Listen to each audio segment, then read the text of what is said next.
With more on what this trip means to the rest of the world. Tell us, what do you think the rest of the world is thinking as they watch this?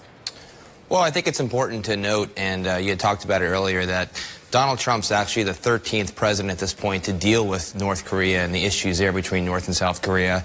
Also, we've really been in a state of war, essentially, with the North and South since the armistice was signed in 1953. So this isn't a new problem. I think sending Mike Pence over to Asia is an important step. Donald Trump quickly met with, Prime Minister Theresa May. He met with the Mexican Prime Minister as well as Prime Minister Merkel. So he's gone around and met with several allies already, and I think sending Mike Pence is also a sign to not only South Korea but other allies in the region that the U.S. is standing with them. You know, James, we look back to some statements made during the campaign, and the president said, fairly recently he was running to be the president of America, not the president of the world. But, the North Korean threat is something that not just faces us, but it confronts many other countries out there. So has it been a pivot in terms of changing his direction, changing his approach? Well, I think the presidency certainly shapes the man. There's no doubt about that. I think that George W. Bush faced 9/11.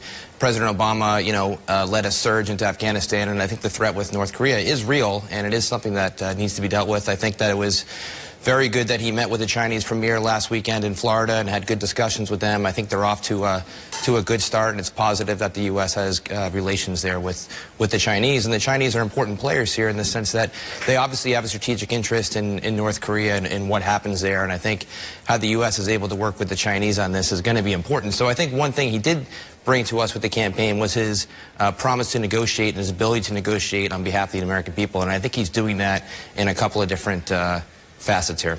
What do you think is actually, it's hard to know for sure, but what will be discussed? What is going to be put on the table up for discussion? Well, I think that, the Chinese, again, since 1950, have come a long way in terms of their growth, of what kind of country they are. They are an economic power, there's no doubt about it, in the United States, in the world. And so, they have a lot of economic interests with the United States and the Western world. So I think that's probably first and foremost on their agenda. Obviously, they want to see a peaceful solution because, it's not only some sort of preemptive strike in North Korea, but it's also what happens next. I think we saw in Iraq, more than anything else, that while Saddam Hussein did fall relatively quickly, there was years of turmoil in Iraq and trying to deal with that. So I think that's the next step in this process, if this process actually goes there. And, there's obviously been military exercises that have taken place in the last couple of weeks, but it's also important to note that those military exercises actually take place every spring around this time of year. The North Koreans this time last year also did a little bit of saber rattling when the U.S. was doing joint exercises with the Japanese and the South Koreans. When you look back and you mentioned just the number of administrations that have dealt with an existential threat from North Korea, when you look at Kim Jong-un, how does he compare to his father or his grandfather when it comes to provocation? Well, I think there's obviously a lot of propaganda that's coming out of North Korea. There's a lot of things that we, need to take with a grain of salt. I think it's hard for the rest of the world to kind of understand, given the information age that we're living in, given the 24-hour news cycle, given everything that's available to most of the Western world, it's really hard to come to grips a little bit with what exactly is happening over there, because it's not normal to the rest of the world. So I think no, not at all. Yeah. Tell me, he's catching a lot of heat, obviously, President Trump has, for his tweets. We've never had a president that would put this kind of volatile... Aggressive tweets or something like that. Aggressive tweets. We've never had anybody put out this type of volatile language. How much do you think that really is playing into this, or is that something easy for them to point at and say, look, he's being aggressive, and kind of, plays into their narrative?